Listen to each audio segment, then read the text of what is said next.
Aujourd'hui, on rentre dans un univers qui est vraiment fascinant, qui est minuscule, mais aussi très complexe, qui est l'œil humain. Pour ce faire, je rencontre Dr Samir Jabour, qui est un ophtalmologue spécialisé en cornée. Donc, un parcours vraiment impressionnant. Il a fait sa médecine à McGill, ensuite sa résidence à l'Université de Montréal, puis il a fait une surspécialité à Londres en chirurgie réfractive, dont il va nous parler aujourd'hui. Puis, il a même fait une maîtrise en santé publique à Harvard. Ça fait qu'il a un parcours vraiment impressionnant. Il a beaucoup à nous dire. Donc, plongez avec nous dans cet univers fascinant de l'œil. Bonne écoute à tous. Donc, bonjour, Dr Jabour. Bonjour, Alexandra. Merci vraiment d'être ici. Ça me fait vraiment plaisir de te recevoir. Merci à toi. Fait que, premièrement, est-ce que tu peux nous raconter un petit peu ton parcours? Parce que c'est quand même impressionnant. Je pense que tu as grandi en Arabie Saoudite, ensuite Normandie, puis Montréal. Fait que tu en as vu beaucoup. Fait que j'aimerais que tu nous racontes un petit peu ton parcours, puis jusqu'à la médecine. Oui, bien sûr. En fait, je viens d'une famille d'un père qui était ophtalmologue lui-même et qui a travaillé dans plusieurs pays. Donc, la raison pourquoi j'ai vécu dans plusieurs pays durant mon enfance. Mon père avait fait ses études en France, puis il avait commencé en fait sa pratique en Syrie, là où j'étais né en fait, jusqu'à l'âge de 3 ans. Et à l'âge de 3 ans, il a décidé de déménager en Arabie Saoudite, où il a pris un poste de chef de département à un hôpital en Arabie Saoudite. Donc, j'ai passé mon enfance en Arabie Saoudite pendant 12 ans. J'étais à l'école française. C'était une enfance qui était très heureuse. On était vraiment très gâtés. Avec frères et sœurs? Avec une sœur qui est moins âgée de moi de 3 ans et demi à peu près. Et c'est ça, donc j'avais vécu une vie qui était très agréable. On vivait vraiment dans un compound qu'on appelle, avec beaucoup d'amis à l'international. Et finalement, mon père avait décidé de redéménager en France pour travailler. Donc à l'âge de 13 ans à peu près, on est retourné en Syrie pendant 1 an pour une année de transition. Puis on est allé en France éventuellement, où j'ai fait mon bac français. Et là, à l'âge de 18 ans, quand j'avais fini mon bac, j'avais cette envie d'aller au Canada. Et donc, j'ai appliqué à McGill à l'époque pour découvrir un peu le monde pré-médical. Je n'étais pas encore prêt à faire une décision pour aller en médecine. Je trouvais que c'était une grosse décision, puis ça implique beaucoup d'années de formation. Donc, je voulais vraiment avoir un goût. C'était quoi un peu la médecine? Donc, je me suis enregistré dans un bac en sciences avec un major en physiologie humaine, juste pour avoir un peu cet aspect de la médecine.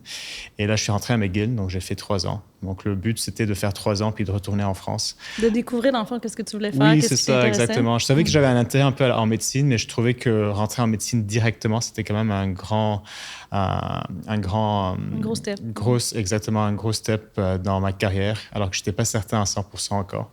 Donc, j'ai fait la physiologie humaine, que j'ai adorée. Donc, j'ai décidé d'appliquer en médecine à McGill à l'époque. Donc, je suis rentré à McGill. Et comme tu le sais très bien... C'est quoi qui t'a fait prendre ta décision de faire le pas vers la médecine? Vers la médecine, écoute, j'étais passionné par tout ce qui est sciences neurologiques en physiologie humaine. C'était vraiment le domaine qui m'a vraiment le plus fasciné, que ce soit le cerveau, le système nerveux. J'avais pris des cours de plus poussés dans ce domaine.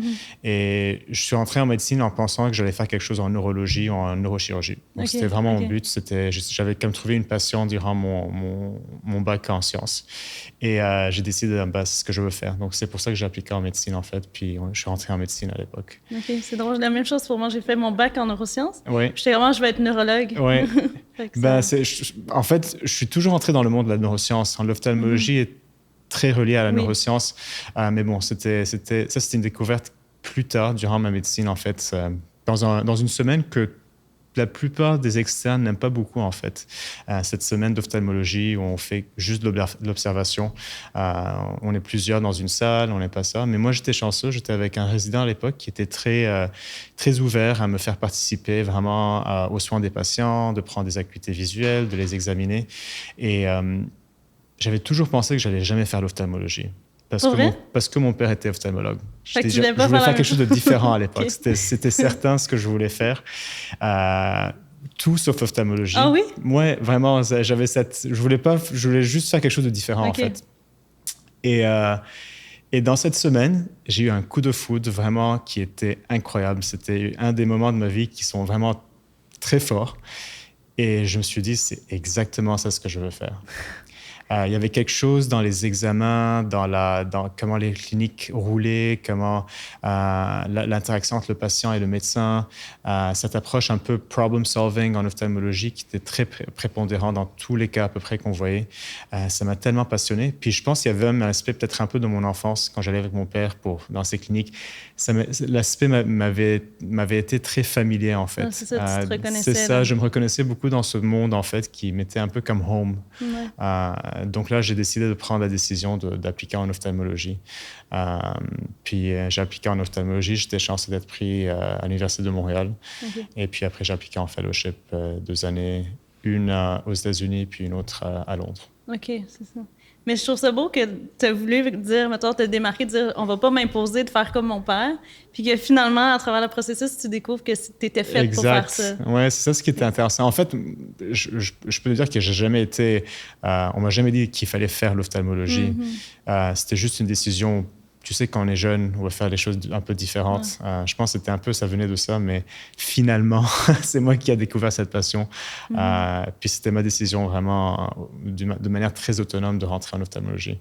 OK. Puis est-ce que ça a été dur comme parcours? Parce que je sais que tu me disais justement qu'en ophtalmo, la résidence, c'est quelque chose, puis qu'il y a beaucoup de burn-out, quand même, d'épuisement dans ta spécialité. Pour toi, ça a-tu...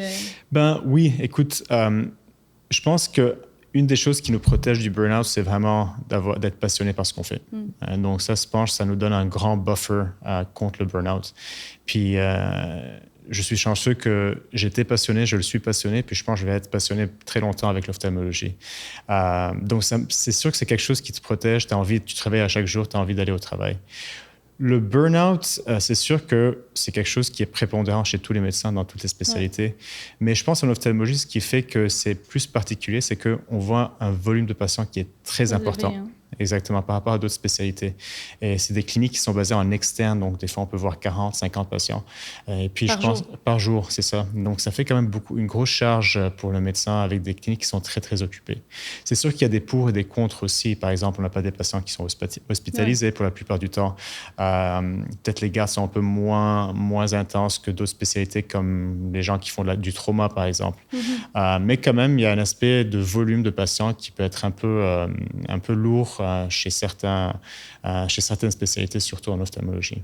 Puis quand tu dis que ce qui m'intéresse, c'est parce que tu dis que ça te passionne encore vraiment beaucoup. Qu'est-ce qui te passionne de l'œil? Genre.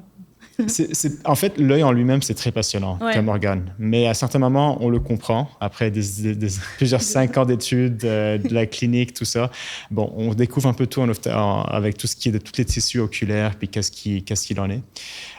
Mais ce qui me passionne vraiment en ophtalmologie, puis ce qui me fascine en fait, c'est que c'est un domaine qui évolue à chaque année. Donc, je participe souvent à des congrès, à des congrès scientifiques.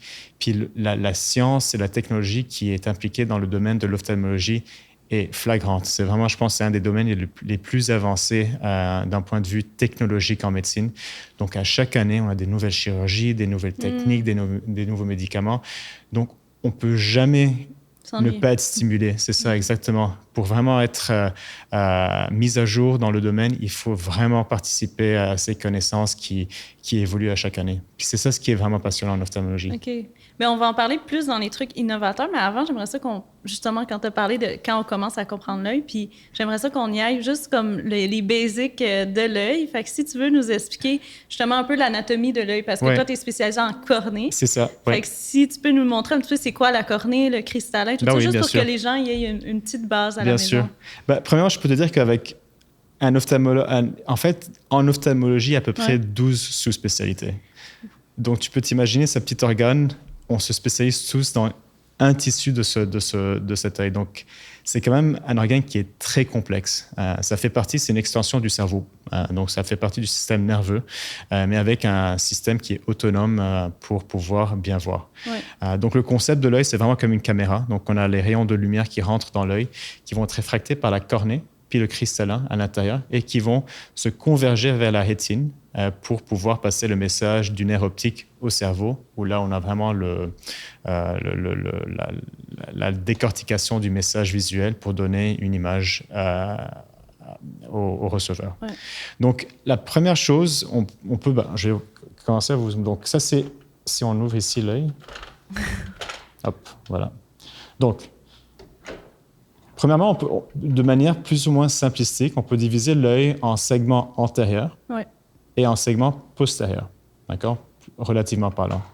Si on passe de l'avant à l'arrière de l'œil, donc premièrement, on a la cornée. Donc ça, c'est mon tissu à moi. C'est ta spécialité. C'est ma spécialité. J'ai passé 2 ans à étudier juste cet organe-là qui est à peu près de 500 microns, mais qui est un organe qui est hyper important pour pouvoir bien voir. Ouais. Derrière, évidemment, il y a l'iris avec la pupille. Donc c'est ce qui nous donne la couleur des yeux et qui est dynamique. Donc la pupille peut s'ouvrir et se fermer aux dépens de la lumière, des émotions, etc. Fait que l'iris, c'est-tu comme un muscle, vu que ça ouvre, ça ferme? Oui, c'est un tissu partiellement musculaire, en effet. Okay. Neuromusculaire qui répond à des réflexes qui sont très, très complexes au niveau du cerveau. Donc, d'où la lumière, les émotions, etc. Après l'iris, on a ce qu'on appelle le cristallin, ou là, c'est ce qu'on appelle la lentille naturelle de l'œil. Donc, avec la cornée, le cristallin, c'est vraiment les 2 surfaces qui convergent le plus la lumière, donc pour pouvoir bien voir à l'arrière.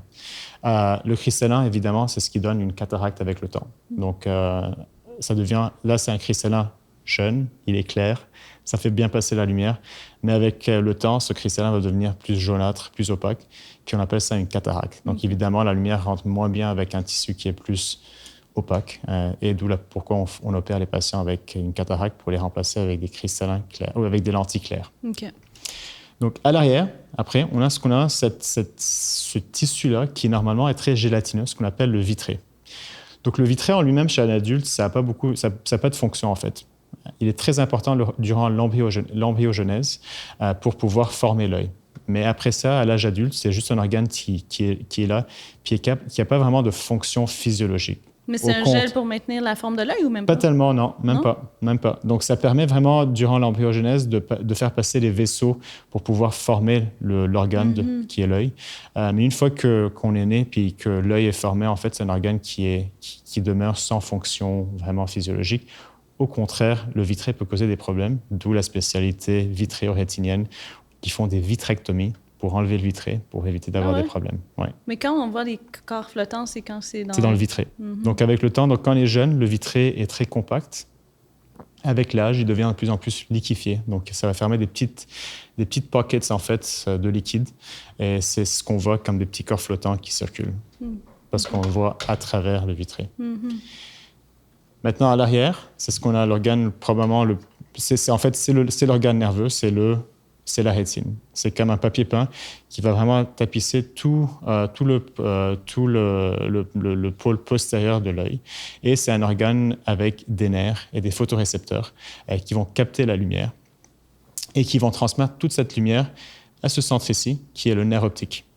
Donc, le nerf optique va passer le message au cerveau. Ce qui est très important aussi au niveau de la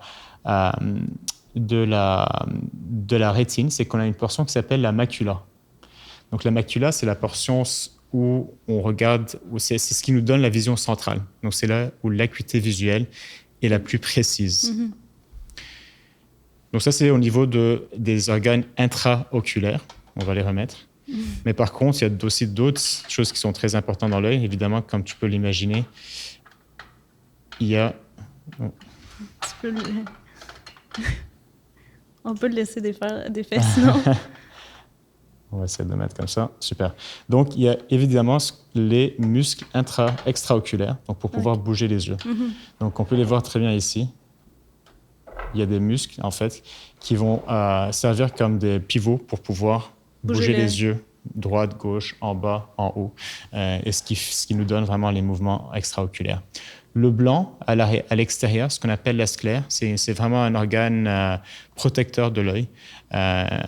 Et il y a un autre organe ici qui s'appelle la choroïde, ce qu'on voit ici en rose.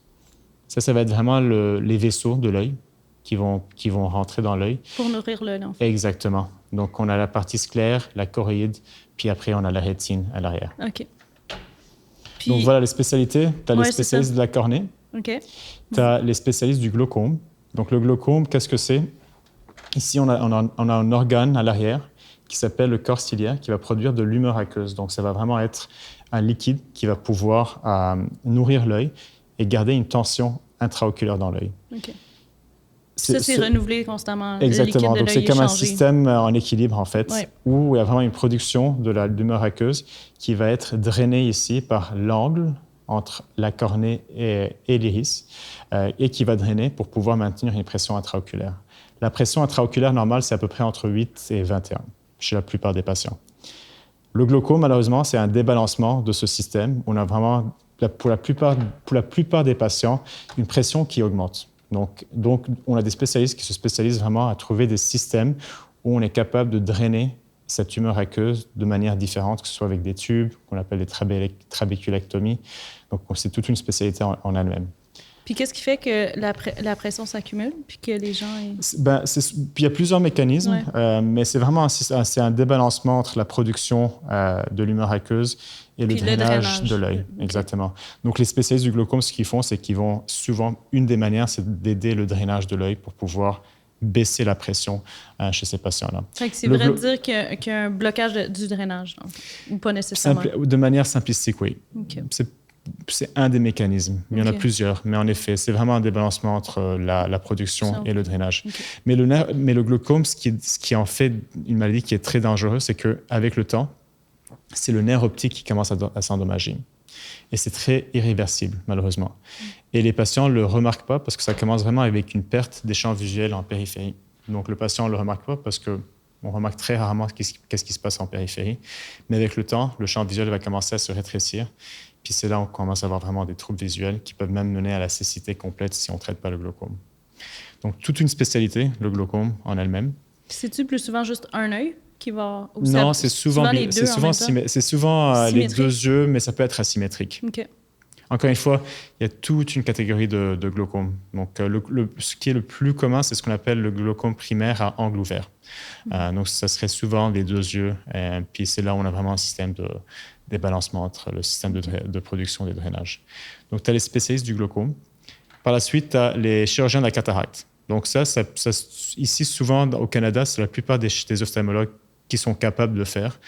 On a tous eu le training de le faire en résidence.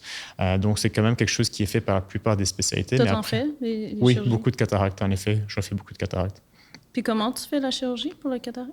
Donc, pour la cataracte, ce qu'on fait, c'est qu'on va faire des petites incisions à travers la cornée de 2,2 mm à peu près.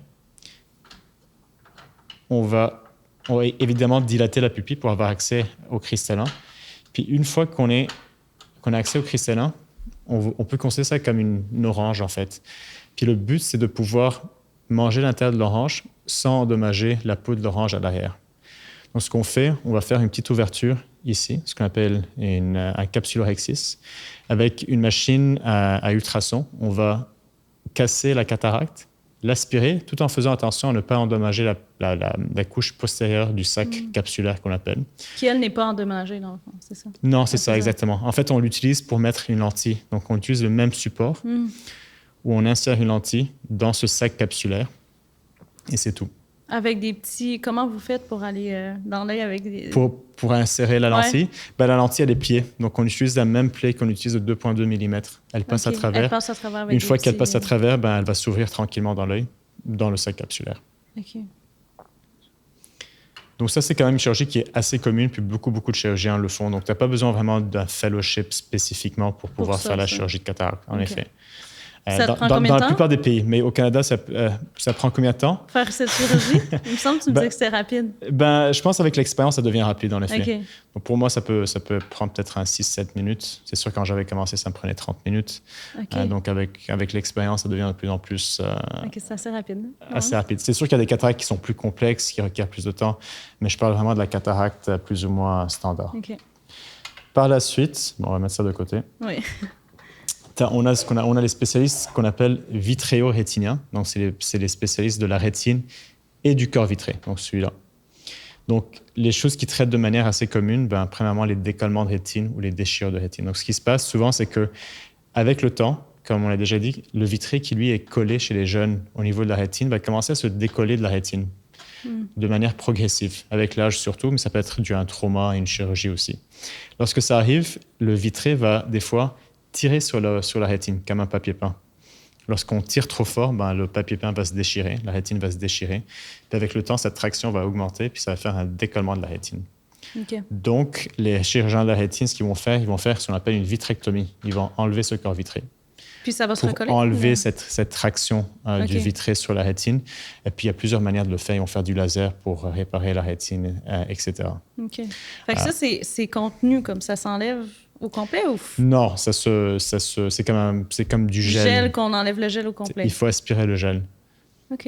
Il faut faire attention parce que ce gel est collé partout. Puis le C'est plus ça. qu'on tire sur le gel, le plus ça peut tirer sur la rétine. OK. Donc, c'est toute une spécialité de 2 années, en fait, OK. pour la rétine, OK. qui est quand même assez complexe. Ils traitent beaucoup de choses, mais je vous donne juste un exemple de ce qu'ils font.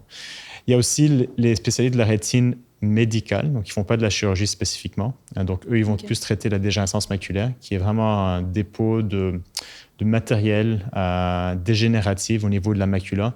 Donc, ces patients-là, comme on a dit, la macula, c'est ce qui est responsable de la vision centrale. Donc, ces patients-là vont souvent se plaindre de scotomes ou comme des points noirs en centrale. C'est plus chez les gens diabétiques, je pense? Ou Non, pas nécessairement. C'est plutôt avec les gens d'un certain âge, en fait. Okay. C'est relié à l'âge, ce serait la cause la plus commune. Par contre, les diabétiques, eux, vont avoir beaucoup de rétinopathie. Donc, ils vont avoir des hémorragies, de la néovascularisation, des nouveaux vaisseaux qui poussent un peu partout. Ils peuvent avoir aussi ce qu'on appelle un œdème maculaire, donc une enflure au niveau de la rétine, qui souvent est traitée par les spécialistes de la rétine aussi. Okay. Donc, par la suite, il y a aussi des maladies inflammatoires de l'œil. Donc, il y a beaucoup de maladies systémiques, comme par exemple l'arthrite ou le lupus, ou plein de maladies qui ne sont pas systémiques non plus, qui peuvent créer ce qu'on appelle des uvéites. Donc, c'est des inflammations intraoculaires qui peuvent toucher soit l'avant de l'œil, soit l'arrière de l'œil, ou tout l'œil. Puis, on a des spécialistes d'uvéites. Donc, ils font juste l'inflammation au niveau des yeux, parce qu'il y a beaucoup de maladies. Grave, ça peut être très grave, en effet. Ça peut être très grave, parce que ça peut vraiment causer des cécités si on ne traite pas des uvéites qui sont sévères. Chez les gens à la maison, à quand il faut penser qu'on a une uvéite? C'est quoi les symptômes? Les symptômes il faut faire attention. Oui, bien sûr. Les uvéites, classiquement, leurs symptômes, c'est ce qu'on appelle la photophobie, ou vraiment le dérangement de la lumière. Ils vont être très dérangés par la lumière. Une baisse de vision, et aussi une rougeur au niveau de l'œil. Ça, c'est vraiment les symptômes classiques. OK. Donc, ça, c'est les spécialistes de l'uvéite. Par la suite, on a les spécialistes de la neuro-ophtalmologie. Donc, ça, c'est les médecins qui vont traiter vraiment le nerf optique, mais pour des causes autres que le glaucome. Donc, on avait déjà dit que le nerf optique peut être endommagé par le glaucome. Les neuro-ophtalmologistes vont traiter le nerf optique en général, qui sont causés par des maladies autres que le glaucome. Donc, souvent des maladies neurologiques. OK, comme la sclérose en plaques? Par exemple, ça en serait une. Donc, ça peut causer une névrite optique, par exemple. Ou ça peut être aussi une augmentation de la pression intracrânienne. Ça aussi, ça peut causer des problèmes. Okay. Donc, il y a plusieurs choses qu'ils font. Puis, ils sont souvent experts dans le domaine de la neurologie aussi, parce qu'il y a beaucoup de overlap entre les maladies. Mais c'est des chirurgiens intracrâniennes, en fait? Non, c'est pas des chirurgiens, en fait. En général, ils font la cataracte, mais c'est pas une spécialité chirurgicale. C'est plus une spécialité médicale en ophtalmologie. OK. Donc, ça, c'est les neuro-ophtalmologues. Après, on a les spécialistes du strabisme, donc le débalancement des muscles intraoculaires qui peuvent causer vraiment des yeux qui sont plus alignés, mais plus croisés en fait. Et puis, on a une spécialité spéciale pour ça, où on est capable de faire des chirurgies où on peut juste réaligner les muscles pour pouvoir remettre les yeux. Souvent, c'est à la naissance ça en fait partie. Ça en fait partie. Donc, la pédiatrie, par exemple, c'est une autre spécialité. Donc, tout le monde de la pédiatrie. Souvent, on va en faire du strabisme parce qu'il y a un grand overlap avec, en effet, comme tu l'as mentionné, le strabisme à la naissance ou durant l'enfance et les problèmes de pédiatrie. Fait que ceux qui ont du strabisme, c'est les muscles extraoculaires qui sont atteints, dans le fond. C'est ça? Ou? Oui, on traite le strabisme en réajustant les muscles, en effet. Ouais. Puis est-ce que ça aide, je pense, il cache l'œil de... Alors, ça, c'est l'amblyopie. OK. En effet, un strabisme chez un jeune peut causer l'amblyopie, qu'on appelle un œil paresseux, en fait. Donc, en fait, lorsqu'on est jeune, jusqu'à l'âge de 8 ans, il y a une compétition entre les deux yeux pour pouvoir former des connexions avec le cerveau. OK. Donc, c'est toujours l'œil qui voit le mieux qui va prendre le dessus. OK, fait qu'on cache l'œil qui va bien. Exactement. Donc, si on a un œil qui va moins bien que l'autre, même de manière légère chez un jeune, c'est l'œil qui voit le mieux, qui va prendre toutes les connexions, puis le cerveau va ignorer cet œil qui voit moins bien. OK. Donc, ce qu'on appelle, c'est la période à risque jusqu'à l'âge à peu près de 8 ans. D'où le fait pourquoi il faut voir un ophtalmologiste ou un optométriste lorsqu'on est jeune pour s'assurer qu'il n'y a pas de problème. Parce que souvent, les enfants ne vont pas le dire. Oui. Donc, on peut manquer cette période qui est très critique, en fait, pour pouvoir traiter ces patients et éviter des yeux paresseux à long terme. Donc, en effet, une des manières, c'est de faire un patch de l'œil pour faire travailler l'œil paresseux pour rebâtir les connexions entre l'œil et le cerveau. Malheureusement, une fois qu'on passe plus ou moins l'âge de 8 ans, les connexions sont déjà faites, donc on ne peut pas le réverser. C'est pour ça que, dans le fond, quand on est enfant, il faut avoir un examen de la vue à chaque année, je pense? Idéalement, ce serait bien d'avoir un check-up, en effet, pour voir si l'enfant a besoin de lunettes, s'il y a un strabisme qu'on n'a pas vraiment détecté. C'est important, en effet, pour pouvoir détecter ces asymétries. OK. Puis si on passe parce que toi, tu es spécialiste de la cornée. Oui. Fait qu'on a parlé un peu des maladies. Si on parle justement de la myopie, de l'astigmatisme, qui est pas mal en lien avec la cornée, là, est-ce que tu nous expliquerais justement un petit peu la différence entre chacun de la myopie, astigmate et tout ça? Oui, en fait, oui, la cornée contribue ce que tu parles, c'est vraiment les erreurs réfractives. Oui. Donc, c'est vraiment le système de l'œil. Comme on avait déjà dit, il y a 2 systèmes qui vont converger la lumière, la cornée puis le cristallin. Donc, dans un système parfait, la cornée et le cristallin vont travailler de manière symbiotique pour pouvoir vraiment avoir ce point de convergence de la lumière au niveau de la macula. Donc là, on n'a ce qu'on appelle un hémétrope. Donc, c'est quelqu'un qui n'a pas d'erreur de réfraction, qui voit parfaitement sans correction. Okay. Si quelqu'un est myope, donc la convergence va arriver, en fait, je vais enlever ça. Avant. Parce qu'il disait que l'œil était trop long? C'est ça. Donc, ça peut être dû soit à un problème de cornée, donc la cornée qui est trop forte, donc qui converge trop fort les lumières, ou l'œil est trop long.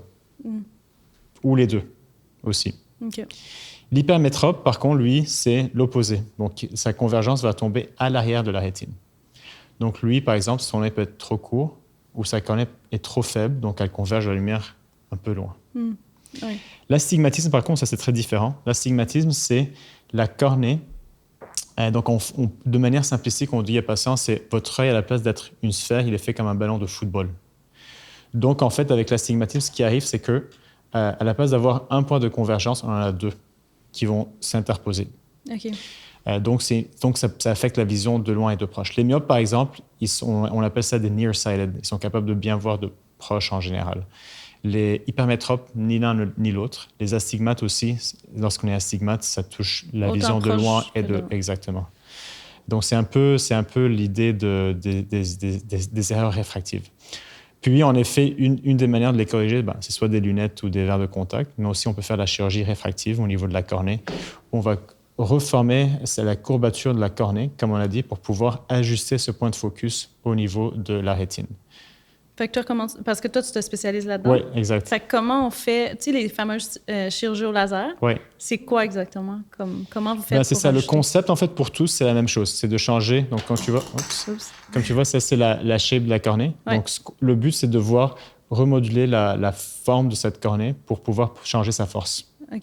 Donc, encore une fois, un myope où la cornée est trop forte, on va un peu l'affaiblir pour ramener ce point de focus à l'arrière. Ça veut dire quoi, affaiblir une cornée? Comment vous faites ça? Pour un traitement myope, ce qu'on fait, c'est qu'on va enlever du tissu centralement. Donc, on va aplatir la cornée. Pour un hypermétrope, on veut la rendre plus forte. Donc, on va faire un traitement en périphérie pour la rendre plus bombée. Exactement.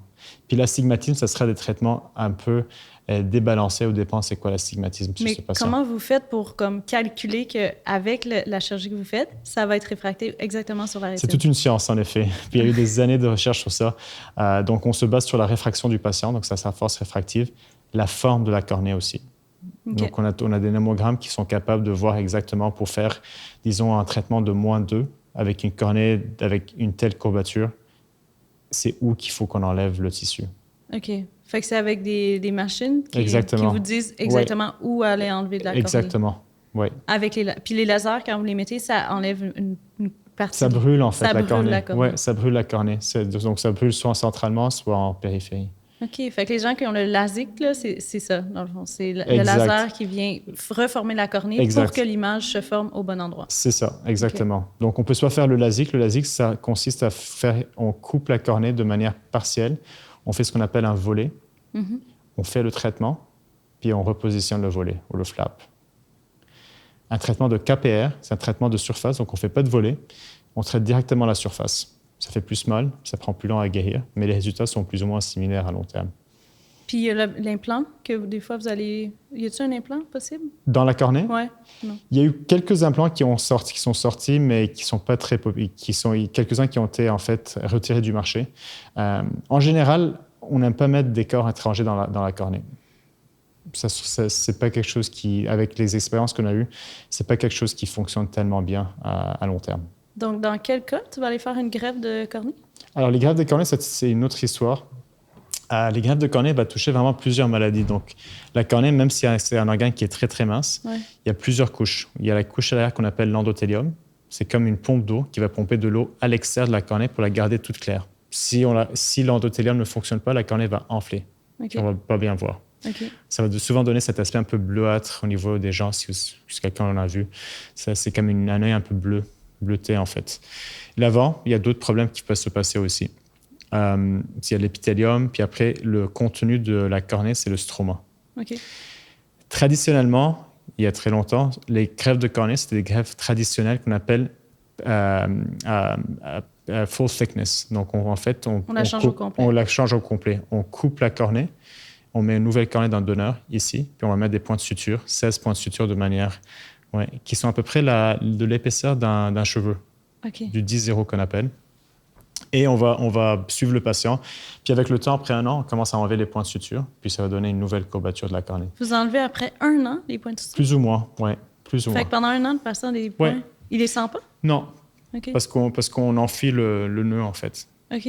Donc ça passe bien chez les patients. Puis dans quel cas que quelqu'un va avoir besoin d'une greffe? Donc, ça peut être des cicatrices. De nos jours, c'est des cicatrices, c'est des maladies avancées qu'on appelle le kératocone. Le kératocone, c'est une déformation de la cornée avec le temps. Souvent, ça touche les gens, les jeunes souvent, des enfants dans les vingtaines, qui se frottent souvent les yeux. Ah ouais? Ouais. Puis avec le temps, en se frottant les yeux, ça va déformer la cornée, puis la cornée va commencer à perdre sa forme physiologique. Et ça va causer des troubles visuels à long terme. Donc là, si on l'attrape tôt, on est capable de faire un traitement qui s'appelle du cross-linking. Donc on met des rayons UV sur la cornée pour la stabiliser avec le temps.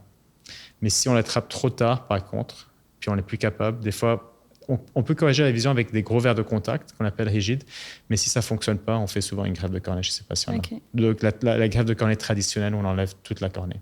Puis comment on prend la greffe c'est quelqu'un qui est décédé? Oui, donc on a tout un système de banque de yeux, en fait. Donc c'est quelqu'un qui est décédé, en effet, qui a fait un don d'organes. Et on a des techniciennes qui sont appelées souvent pour pouvoir prélever l'organe, le préparer et le conserver et l'envoyer au chirurgien à la demande du chirurgien s'il y a des greffes. Maintenant, par contre, la greffe la plus... c'est pas que c'est rare qu'on fasse des greffes classiques, on en fait encore, mais c'est beaucoup moins prévalent de ce qu'on fait. Juste une couche. Exactement. Donc, c'est vraiment les greffes sélectives qu'on appelle. Donc, on change juste une couche. Et la cause la plus commune, c'est ce qu'on appelle la dystrophie de Fuchs. Donc, c'est une maladie qui touche, comme j'ai déjà dit, l'endothélium. L'endothélium qui va commencer à se dégénérer de manière précoce. Et donc, la cornée va commencer à enfler avec le temps. Et le patient va commencer à perdre sa vision tranquillement. Il y a très longtemps, on faisait les grosses greffes traditionnelles. De nos jours, on enlève juste la couche de cellules.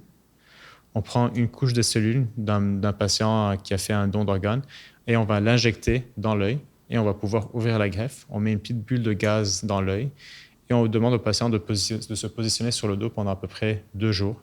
Et cette bulle d'air va permettre à la nouvelle greffe de prendre puis de commencer à fonctionner et de pomper l'eau à l'extérieur de la cornée. Donc, le patient il est hospitalisé, couché pendant 2 jours? Il n'est pas hospitalisé, c'est à la maison. Le patient va passer la plupart, c'est ça. C'est pas strict vraiment toute la journée. Le patient est capable d'aller manger, d'aller aux toilettes, mais on recommande que le patient soit vraiment sur le dos pour permettre à cette bulle de gaz de pousser vers le haut. OK. Puis, est-ce que si quelqu'un, disons, reçoit un corps étranger, ou ça existe-tu comme qu'il se fait comme graffiner la cornée? C'est très commun, oui, en effet. Donc, les causes, la chose la plus commune qui arrive, c'est ce qu'on appelle un déficit épithélial, c'est qu'on enlève la couche de la cornée à l'avant. Qui est une cicatrice? Pas nécessairement. Donc, ça fait comme une plaie, en fait, qui va éventuellement se rétablir toute seule.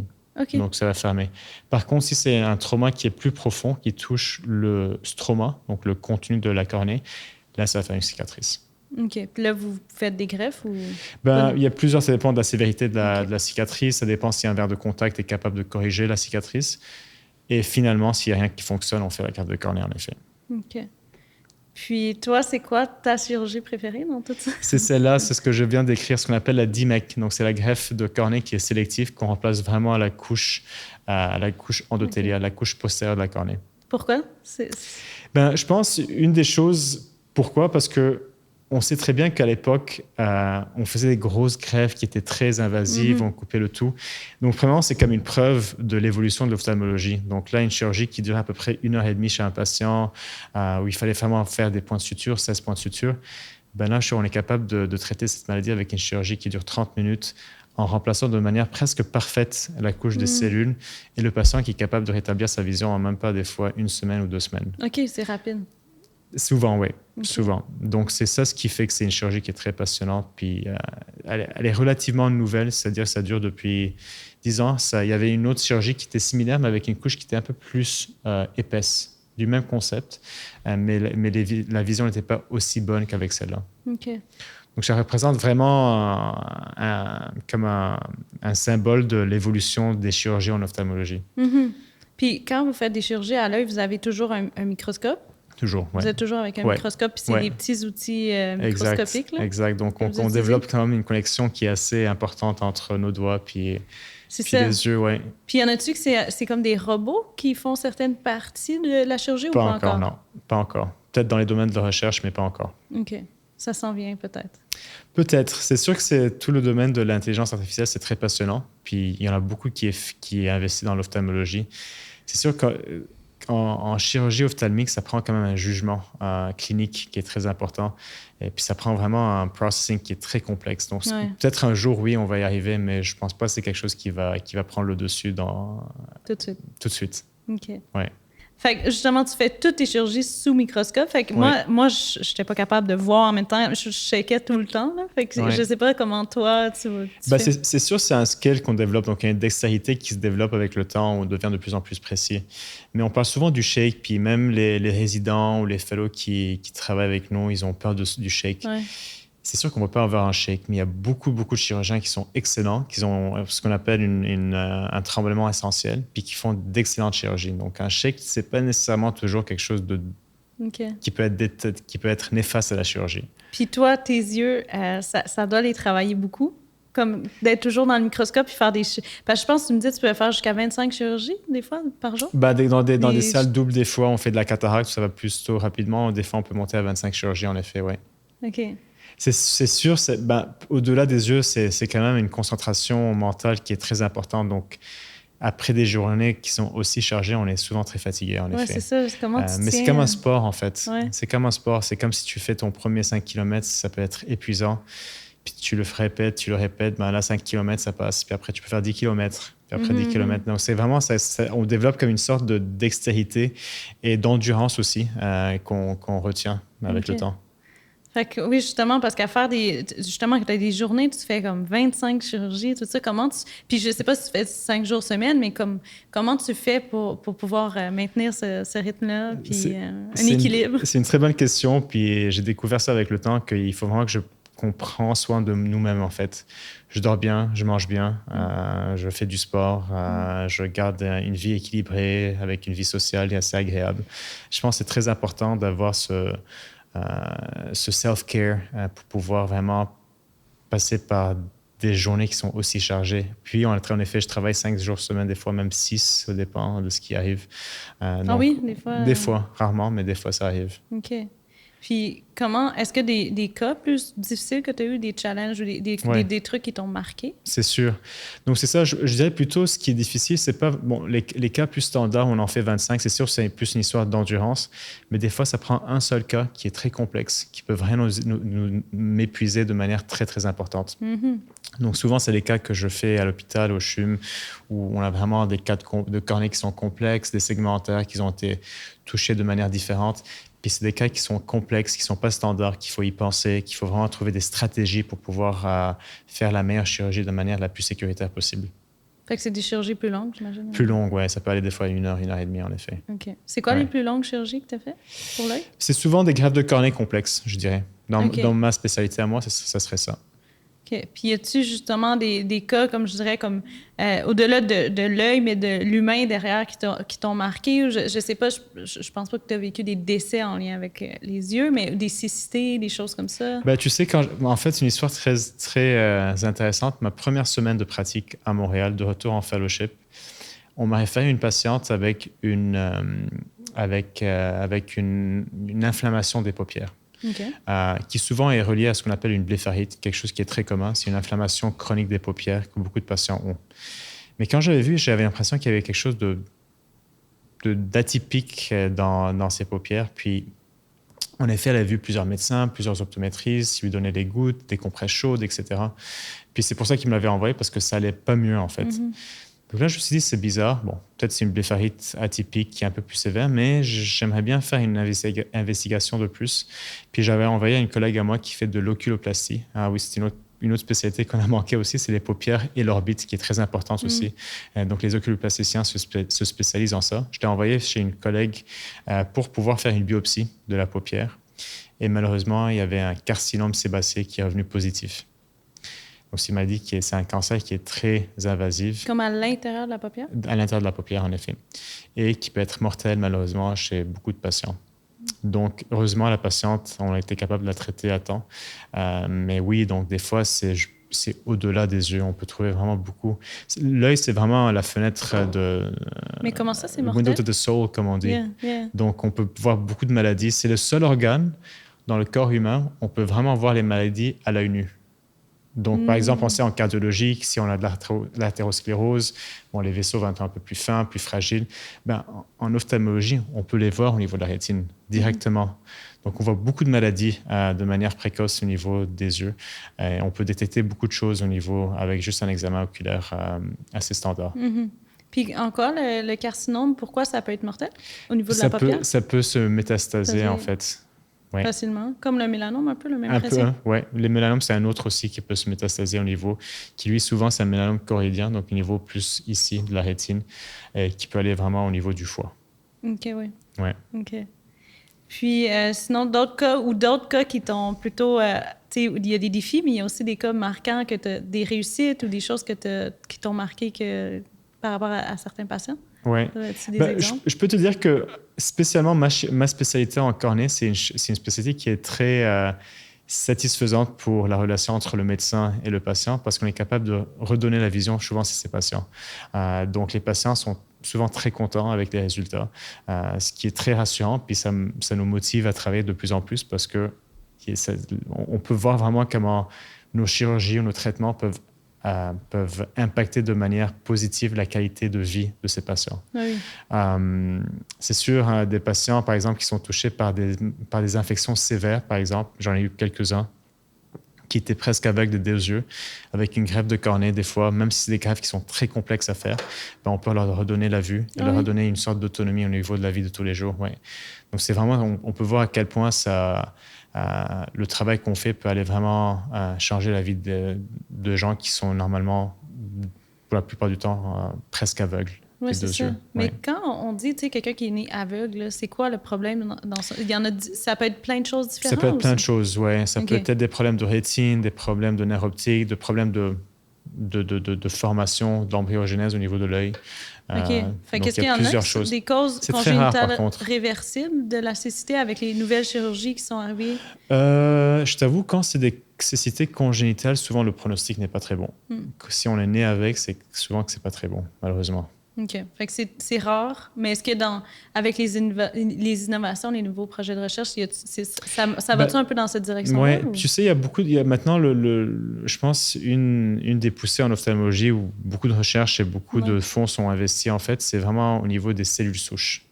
Donc, on fait beaucoup de travail en cellules souches pour vraiment régénérer le tissu qui, à date, on n'est pas capable de régénérer, surtout du tissu nerveux, du nerf optique. Donc, on a parlé, par exemple, du glaucome. Ouais. Tu as vraiment une dégénérescence du nerf optique. Malheureusement, c'est irréversible à date. Donc, le but du traitement de glaucome, c'est d'éviter une progression de la maladie et non pas de la réverser. Mais avec des nouveaux traitements de cellules souches, peut-être un jour, on va être capable de régénérer le nerf optique et redonner la vue aux patients. Même chose pour les traitements génétiques aussi. Donc, l'ophtalmologie, c'est un des domaines où on est des premiers qui utilisent les traitements génétiques pour traiter des maladies génétiques de l'œil, comme par exemple la rétinite pigmentaire ou d'autres maladies de la rétine. On a vraiment des problèmes de rétine, soit à la naissance, soit à l'enfance, et on est capable de faire des traitements génétiques pour pouvoir réverser certaines anomalies au niveau du fonctionnement de la rétine. Fait que quand tu dis traitement génétique, dans le fond, c'est d'aller cibler les gènes qui sont mutés Exact. pour qu'il n'y ait plus la mutation, ou changer la mutation pour pas qu'ils manifestent la maladie. Exactement, c'est ça. OK. Ouais. Fait que ça, vous êtes en train de développer par rapport à ça? Il y en a déjà qui existent, en fait, surtout dans le domaine de la rétine. OK. Oui. Pas de la cornée. La cornée, je pense qu'il y a plusieurs... y a-t-il les cellules souches au niveau de la cornée? Oui, donc pour la cornée, en effet, les cellules souches sont souvent à l'arrière. Donc, comme on l'avait déjà dit, s'il y a une égratignure au niveau de la cornée, les cellules souches qui se retrouvent à la circonférence de la cornée vont commencer à pousser pour fermer ce déficit épithélial. Avec des chirurgies, même des maladies congénitales, des fois, on a une déficience de cellules souches. Donc, la cornée devient opaque, cicatrisée. Donc, on fait des greffes de cellules souches. On peut soit le prendre de l'autre œil ou d'un autre patient et on fait des greffes de cellules souches avec l'immunosuppression systémique parce que ça peut rejeter éventuellement. OK, fait que de manière naturelle, on a des cellules souches au niveau de l'œil constamment qui sont en train de régénérer. Exactement, au niveau de la cornée. OK. Donc ça aussi, ça serait un traitement potentiel au niveau du développement des cellules souches, c'est de pouvoir redonner chez ces patients. C'est quand même des maladies qui sont très rares, mais qui affectent énormément la vision. Puis, y a-t-il d'autres utilités des cellules souches au niveau de l'œil? La rétine, le nerf optique, la cornée, plus ou moins, oui. Puis, est-ce qu'il y a d'autres... Tu allais dire pour la thérapie génique qu'il y en avait d'autres? C'est surtout au niveau de la rétine. Il y a aussi des dystrophies qu'on appelle cornéennes, un peu comme ce qui se passe au niveau de la rétine, mais vraiment au niveau de la cornée. Donc, ça peut faire des dépôts au niveau de la cornée. Probablement qu'il y aura plus de recherches sur ce domaine aussi. Et aussi du nerf optique. OK. Donc, des maladies génétiques du nerf optique. Puis, y a-t-il des études qui ont commencé à montrer que les cellules souches au niveau du nerf optique peuvent aider à recroître le nerf? Je t'avoue, c'est pas vraiment mon domaine. Okay. Donc, je sais qu'il y a beaucoup de recherches qui est faite. Je sais pas c'est à quel point on est au niveau clinique humain. Puis toi, justement, dans tes projets de recherche, qu'est-ce qui te passionne le plus ou qu'est-ce que tu as découvert le plus... Ce qui me passionne, en fait, je fais de la recherche un peu sur la cornée et la cataracte, le segment antérieur. J'aime beaucoup le domaine du kératocone, donc ce qu'on avait décrit un peu la maladie de la cornée qui se déforme avec le temps chez les jeunes. Pourquoi je l'aime beaucoup? Parce que souvent, ça touche les jeunes, donc des gens dans leur vingtaine, et ça peut affecter énormément leur acuité visuelle. Et donc, éventuellement, on peut s'imaginer, ça affecte leurs études, leur travail, etc. Donc, ça a un gros impact social quand même chez ces jeunes. Donc, je suis très passionné par cette maladie-là. Et je la traite beaucoup, en fait, ici. J'ai beaucoup de patients que je traite avec un kératocone. Et je fais de la recherche dessus. Avec aussi. Le laser que tu traites? Une des manières, ce serait le laser. Il y a plusieurs manières de le faire, mais le laser, ça serait une des manières, en effet. Okay. Avec le cross-linking qu'on avait dit, les rayons UV de la cornée sur la cornée. OK. L'autre chose que je voulais te parler, c'était par rapport, justement, tu as fait une maîtrise en santé publique, tout ça. Fait comment tu éduques les gens par rapport à ça? Ou c'était quoi, justement, ta maîtrise par rapport à la santé des yeux? Oui. En fait, quand j'avais pris mon poste au CHUM, initialement, j'ai été rapidement mis en contact avec des résidents, des fellows en recherche. Et j'ai trouvé que je n'avais pas les connaissances. J'avais des connaissances de base, mais pas aussi poussées pour pouvoir vraiment mener des projets de recherche, superviser des étudiants de maîtrise, de doctorat, pour pouvoir les aider à compléter leurs projets. Donc, c'était vraiment une manière de développement continu, en fait, de pouvoir faire une maîtrise pour pouvoir acquérir ces connaissances.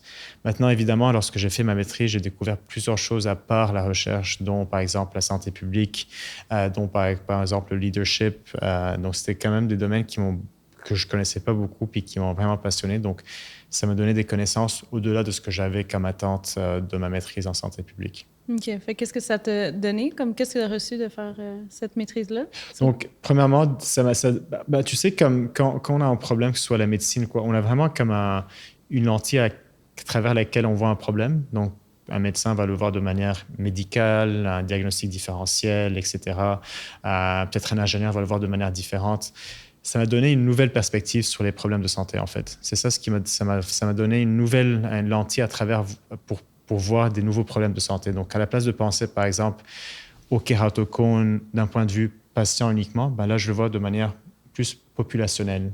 Comment est-ce que ça affecte les gens?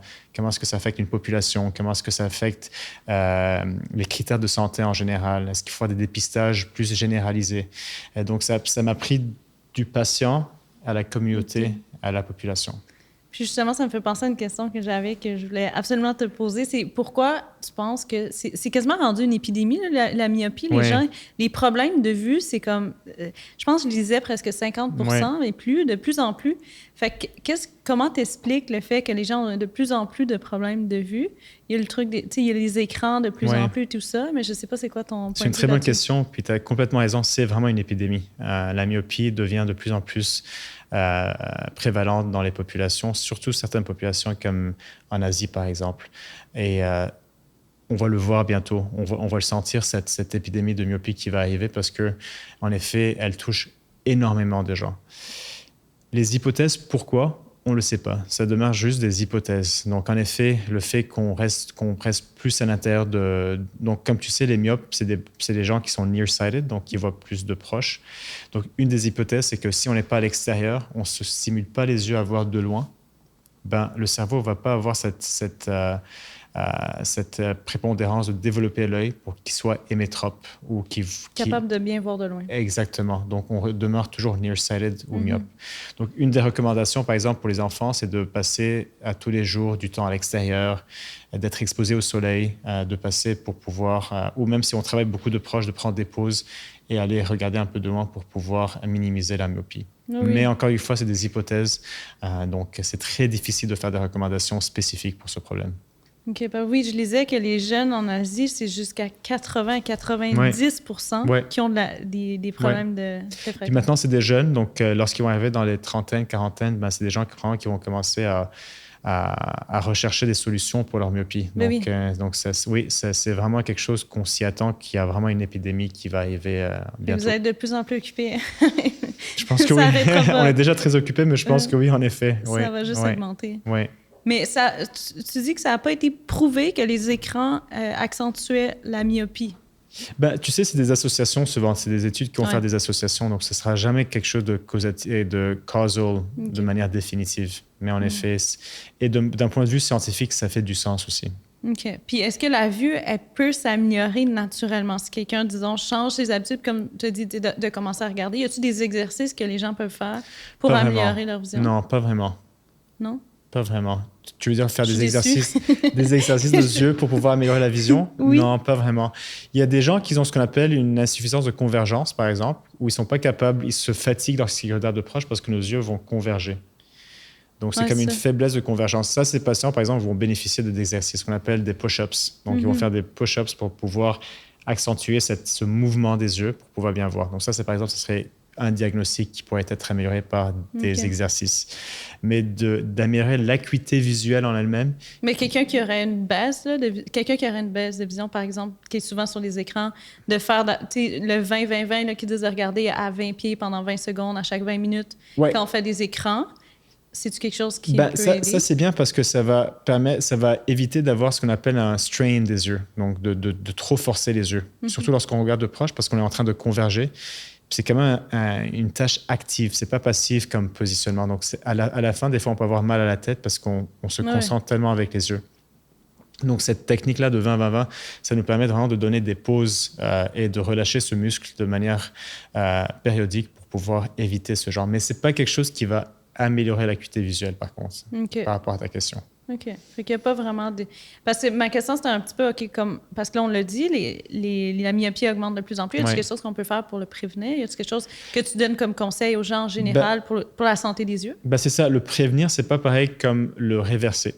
Donc, ce qu'on donne aux enfants, c'est vraiment d'éviter qu'ils développent une myopie sévère avec le temps. Mais les recommandations ne vont pas réverser les gens qui sont déjà myopes, malheureusement. C'est plus la prévention. C'est plus la prévention. OK. Fait Ouais. que les conseils que vous donnez, c'est quoi par rapport en prévention pour la santé des C'est yeux? ça, passer du temps à l'extérieur, comme tu as mentionné, de prendre des pauses lorsqu'on fait du travail de proche. Pas trop d'écran? Pas d'eau, c'est ça. C'est pas les écrans en eux-mêmes, c'est vraiment le fait qu'on travaille de proche. OK. Ça pourrait être les livres aussi. Ça peut être des livres. Tant que c'est trop de proches. Exactement. OK. Ouais. OK. Ben, ça m'apprend. Surtout les enfants. Oui. Surtout les enfants. Les adultes, à un certain moment, je pense pas que ça fait une différence, mais les enfants, c'est très important, en effet. OK. Ouais. Fait que là, maintenant, j'ai une série de questions-réponses. OK? D'accord. C'est mon public qui avait des questions qui est un petit peu inusitées, insolites. Fait que tu prends juste le temps de répondre, ça va être un petit peu plus court. D'accord, OK? c'est bon. Fait que, mais la première question, c'était pourquoi, dans le fond, qu'est-ce qui détermine la couleur des yeux, puis pourquoi il y a différentes couleurs de yeux? Ouais, très bonne question. C'est l'iris, en fait. Donc, comme on a déjà démontré, c'est le petit organe ici. Et pourquoi est-ce qu'il y a plusieurs couleurs? En fait, il y a du pigment. En fait, de base, ça va donner une couleur bleue, d'accord? Mais le pigment qui va se déposer sur l'iris va donner plusieurs couleurs. Ça peut être le vert, le marron. Donc, c'est ce qui donne vraiment la couleur des yeux. OK, mais de base, c'est tout le temps bleu. C'est ça, de base, plus ou moins, c'est bleu, en effet. Okay. Donc, le bleu, c'est un œil qui n'a pas de pigment. Qui n'a pas de pigment, OK. Puis quand il y a des pigments, là, on donne une couleur. Exactement. Ça dépend comment le pigment est distribué, etc. Puis ça, c'est selon les chromosomes à la naissance. Oui, exactement. Exactement, c'est génétiquement déterminé. OK. Ensuite de ça, est-ce que, parce qu'on m'a parlé que, ça, j'étais pas au courant, que certains se faisaient tatouer la cornée. Oui. Est-ce que c'est vrai? Puis comme, à quel point ça peut dommager ton œil? Oui, en effet. Parce que quand j'ai googlé ça, là, ça fait peur, les complications qu'il peut avoir. Oui, donc je peux te dire, je suis quand même assez... je connais bien mes affaires dans ce domaine. J'ai même écrit un article dessus, ce qu'on appelle la kératopigmentation. Ouais. Donc, de manière traditionnelle, le tatouage de la cornée a été utilisé pour des raisons thérapeutiques. Donc, disons des patients qui ont des déficits au niveau de leur iris. La lumière rentre de manière un peu pathologique au niveau de l'œil, donc ils deviennent très sensibles. Donc, pour prévenir ce problème, on fait des tatouages partiels pour bloquer la lumière. Donc, ça, c'est des causes fonctionnelles pour faire le tatouage. Puis ça se justifie énormément parce que ça peut vraiment aider les patients. Ça paraît pas. Ça peut paraître des fois. Okay. Puis des fois, ça peut être vraiment des yeux qui voient pas du tout, mais qui ont vraiment des locomes ou des cornées blanches. Donc, on peut faire des tatouages juste pour l'aspect esthétique parce que ça peut déranger le patient de manière dans la vie sociale, en fait. Okay. Donc, ça a déjà été toi, tu as décrit. déjà fait des tatous ou non? Non, moi, j'en fais pas. C'est quand même très rare. Mais c'est des raisons fonctionnelles, donc qui se justifient. Malheureusement, maintenant, il y a vraiment cette tendance qui augmente de faire des tatouages chez des patients qui ont des yeux parfaits, qui voient 20 sur 20, mais qui veulent juste faire des tatouages pour pouvoir changer la couleur des yeux. Et ça se fait dans plusieurs pays, dont à Paris, aux États-Unis, pas au Canada, ce que je sache encore à date. Mais ça implique beaucoup de problèmes parce qu'en effet, premièrement, c'est nouveau. On fait de tout. Toute ma spécialité, en fait, en cornée, c'était d'éviter d'avoir des opacités dans la cornée. Puis là, on est en train d'introduire des opacités dans la cornée. C'est des opacités qui sont quand même assez importantes pour donner cette couleur aux yeux. Donc, ce qui implique plusieurs choses. Premièrement, est-ce qu'on va être capable de bien examiner ces patients qui sont plus âgés pour examiner leur rétine, leur nerf optique? Est-ce qu'on peut faire des tests chez ces patients? Parce que maintenant, il y a des grosses opacités au niveau de la cornée.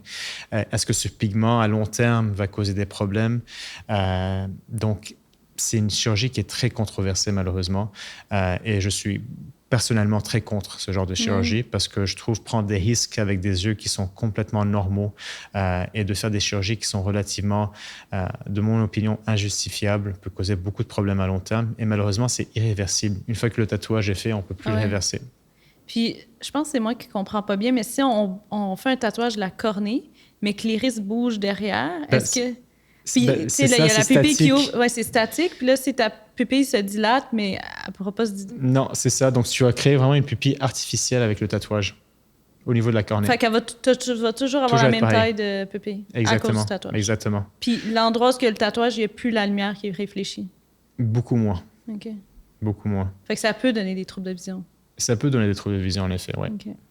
D'où ma position quand même assez ferme de ne pas faire ce genre de chirurgie. C'est sûr. Je ne voudrais pas faire ce genre de chirurgie. C'est ça, mais il y a des cliniques qui en font énormément, puis malheureusement, ça peut faire des problèmes à long terme. Ouais. OK. Une autre question, c'était pour les verres de contact, ceux qui portent des verres de contact, comment ça se fait que le verre, il reste comme centré puis qu'il ne tombe pas facilement ou qu'il reste à la bonne place? Premièrement, ils sont faits de manière à vraiment bien épouser la forme de la cornée et de la surface oculaire. Puis il y a vraiment une succion statique entre les larmes de la surface de l'œil et le verre de contact, ce qui fait que le verre de contact reste sur la surface. OK. C'est assez simple pour ça. Ouais. OK. Une autre question, c'est qu'il y en a certains qui vont avoir une anneau plus pâle autour de l'iris ou de la pupille. C'est quoi exactement? Souvent, c'est avec le vieillissement. Ouais. C'est ce qu'on appelle un arcus sénile, en fait. Donc, un arc relié à l'âge. L'arc sénile. C'est des dépôts c'est comme une sorte de dégénérescence qui se passe au niveau de la... C'est comme des dépôts, en fait, avec l'âge. C'est complètement bénin. Ça ne cause pas de problème. Mais en effet, on peut voir vraiment comme un anneau autour de la cornée. Ça cause aucun problème? Puis ça peut-tu être prévenu? Ou... Pas vraiment, non. Puis ça me fait penser à... Est-ce que vous connaissez un peu l'iridologie? Puis qu'est-ce que vous en pensez, si oui? L'iridologie? Ouais. Est-ce que c'est quelque chose où on... Dans le fond, c'est comme s'il lit l'iris. S'il y a jamais... Des fois, il y a des lésions plus brunantes à certains endroits de l'iris qui voudraient dire quelque chose. Je ne sais pas si vous avez déjà entendu parler de ça. Non. Puis pour vous, quand il y a des taches brunes, justement, au niveau de l'iris, qu'est-ce que ça... c'est tout un différentiel, par contre. Ça peut être normal, juste une variation de la normale. Ça peut être des grains de beauté. Ça peut être des mélanomes, ça peut être des lésions reliées à des maladies systémiques comme la neurofibromatose, par exemple. Fait que c'est quand il faut s'inquiéter, comme moi, comme médecin généraliste, s'il y a ça? Parce que... Je pense une nouvelle lésion que le patient n'avait jamais remarquée avant, qui apparaît, ça vaut le coup de l'envoyer. Si on a plusieurs qui ont un aspect un peu... Je pense en doute, juste envoie-le chez un optométriste ou un ophtalmologiste pour regarder. OK. Puis, sinon, c'est ça, je pense qu'on a répondu un petit peu tantôt, mais qu'est-ce que les corps flottants, quand on se ferme les yeux, on voit les choses, là? Qu'est-ce qui cause ça exactement? C'est le vitré. Donc, vraiment, vu qu'on regarde à travers le vitré, cet organe gélatineux, s'il y a des petites vacuoles... Puis les vacuoles sont causées par... C'est juste dans le vitré, gel de l'œil. Oui, c'est ça, des petites zones qui deviennent plus liquéfiées, mais on peut les voir en train de flotter. Des fois, on peut même voir des cellules qui circulent dans le vitré s'il y a de l'inflammation, des uvéites, puis on peut voir vraiment des petites... OK, on les voit dans notre champ de vision. Oui, exactement. Bouger. Puis classiquement, on va les voir plus sur un mur blanc ou un ciel bleu. Puis si on bouge les yeux, ils vont bouger avec nous aussi, comme dans un gel. OK. Puis si, tu sais, quand on voit des étoiles, ça n'a pas rapport avec l'œil. Dans quel contexte? Tu sais, disons qu'on fait une grosse activité ou des choses comme ça, on peut voir des points noirs alentour. Oui, c'est une bonne question. Je peux pas dire exactement c'est à cause, mais ce serait un mécanisme un peu plus différent, en effet. Fait que, est-ce que vous connaissez est-ce qu'il y a un mythe qui est faux que vous voudriez démystifier parce que je sais qu'il y a beaucoup de patients qui vous disent ça ou quelque chose, une fausse croyance en ophtalmologie ou au niveau de l'œil ou pas vraiment? Parlons des carottes. J'ai fait une vidéo. Donc, c'est sûr que les carottes, c'est très important s'il y a de la vitamine A. Ouais. Puis la vitamine A, c'est très important pour le fonctionnement des photorécepteurs au niveau de la rétine. Ouais. Par contre, il y a cette croyance que si on mange des carottes, on va améliorer notre vision, ce qui n'est pas le cas malheureusement. Donc, c'est pour les gens qui ont une déficience de vitamine A. En effet, les carottes peuvent rétablir le fonctionnement normal des photorécepteurs, mais ce n'est pas en mangeant des carottes qu'on va pouvoir améliorer sa vision ou traiter la myopie. C'est juste quand on est déficient que ça peut aider. Exactement. Des carottes. Okay. Ce qui est très rare au Canada en général. Qu'on est en déficit de vitamine A? C'est où? Dans quelle région qu'on a le plus de... En Afrique, souvent, quand il y a des carences nutritionnelles importantes, il y a vraiment des hypovitaminoses A. OK, oui. Qui peuvent être très sévères. OK. Fait qu'en gros, après tout ce qu'on a parlé, est-ce que toi, ta vision de ton métier d'ophtalmologue, comment ça a changé? Parce que tu nous as pas dit, ça faisait combien de temps que tu pratiquais? Ça fait 4 ans. Ça fait 4 ans. Depuis mon fellowship, oui. Fait que comment ta vision de ton métier a changé depuis? Qu'est-ce que ça... Tu sais, lorsqu'on est résident, par exemple, on est tellement en focus sur savoir nos diagnostics différentiels, faire le bon diagnostic, maîtriser les actes chirurgicaux, par exemple. Même chose en fellowship, on veut vraiment devenir des experts dans notre sous-spécialité. Donc, le focus est vraiment sur l'aspect médical. Lorsqu'on commence la pratique, c'est sûr qu'il il y a cet aspect-là de médical parce qu'on commence, on veut vraiment être certain qu'on a les bons diagnostics, qu'on fait des bonnes chirurgies aux patients avec des beaux résultats. Mais tout d'un coup, il y a l'aspect maintenant plus de gestionnaire aussi, de la pratique, de comment est-ce qu'on gère nos patients, la réflexion d'un médecin envers ses patients, comment est-ce qu'on est perçu par nos patients aussi. C'est quelque chose de très important. Avec le temps, éventuellement, ça évolue. Donc, on devient de plus en plus intéressé par, je pense, des choses plus particulières. On commence à développer des passions dans notre domaine à nous, par exemple, que ce soit la recherche, l'éducation. Puis on commence à se découvrir dans ces nouveaux rôles qu'on commence à apprendre. Donc moi, par exemple, j'ai souvent des fellows, des résidents. Donc je me suis découvert en faisant l'enseignement. Comment est-ce que je suis comme enseignant? Comment est-ce que je traite les résidents, les fellows? Même chose en recherche. Est-ce que je suis très rigoureux en recherche? Quelles sont les questions que je pose? Donc, c'est comme si on avait plusieurs personnalités qu'on est en train de jongler, le clinicien, le chercheur, l'éducateur. Et c'est quelque chose qu'on découvre avec le temps. C'est très intéressant, mais on a comme plusieurs personnalités qui circulent en nous. C'est comme si tu vises tout le temps à t'améliorer dans chaque Exactement. domaine. Hein? Puis je dis souvent, c'est comme si j'avais presque 3 métiers en un. Ouais, hein? Ou plus même. Puis t'aimes ça, l'enseignement, au plus jeune? Oui, j'aime beaucoup. C'est très rewarding, comme on dit, ça. Surtout lorsqu'on a des fellows qui commencent avec nous, qui ont peut-être des actes chirurgicaux qui sont en début d'apprentissage, puis qu'on les voit à la fin de l'année en train de faire des chirurgies vraiment de manière autonome. C'est très satisfaisant comme sensation. Puis justement, tu dirais quoi, disons, un jeune Samir qui commence sa médecine, t'aurais-tu des conseils pour lui ou quelqu'un qui justement s'intéresse en ophtalmo? Parce que tu disais que le stage d'ophtalmo, il y en a beaucoup qui l'aiment moins. Ouais, c'est ça. Je pense qu'il faut être très proactif. Si on aime quelque chose, il faut vraiment être activement en train de rechercher ses connaissances et ses connexions avec plusieurs mentors, en parler. C'est très important de rester curieux. Donc, la curiosité lorsqu'on est jeune, c'est quelque chose qui va nous faire découvrir plein de choses. Puis des fois, on peut juste manquer des passions qu'on n'a pas découvert parce qu'on n'était juste pas curieux ou on était trop passif ou trop paresseux. Donc, c'est vraiment à l'époque où, surtout en médecine, il faut vraiment découvrir même si on pense qu'on peut aimer quelque chose, il faut donner la chance d'aller voir, poser des questions. Ça se peut que ce soit vraiment le match entre la spécialité puis l'étudiant en médecine.